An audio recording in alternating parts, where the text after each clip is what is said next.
आम्ही आलो आहे इकडं पार्टी करायला प्रतीक्षाताईच्या कंपाऊंड मध्ये. तिने पाहे असं डेकोरेट केलं आहे. तुम्ही इकडे येऊ शकता, तुमची बीसी वगैरे करू शकता. त्या ही पण आमची क्युटी पाय आमच्या सोबत एन्जॉय करायला आली आहे. आम्ही मोठ्या भाऊच्या बर्थडे साठी आलोय. शौर्याचा बर्थडे आहे, सेलिब्रेशन करणार आहे. टेन्शन होतंय काय गिफ्ट द्यायचं. हे पण डोक्याला हात लावलाय. पण काय द्यायचं बरं भाऊला. तुम्ही तसे 2-2 केक आलेले आहेत.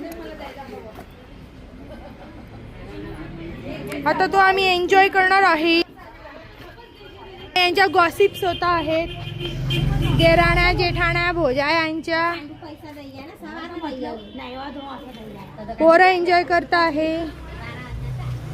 एकदम छान लोकेशन आहे. दंडपाणी रोडवर आहे. तुम्ही येऊ शकता, तुम्ही एन्जॉय करू शकता. इथं ऑप्शन होत आहे, बर्थडे चालू आहे. हॅलो गाईज, प्रतीक्षाताईने दाबेलीची पार्टी दिली. आम्ही सगळे दाबेली खातो आहे. शौर्याच्या बर्थडे निमित्त व्हॅलेंटाईन डेच्या आणि शौर्याचा बर्थडे होता म्हणून आम्ही आत्याच्या गेलो एन्जॉय करतोय.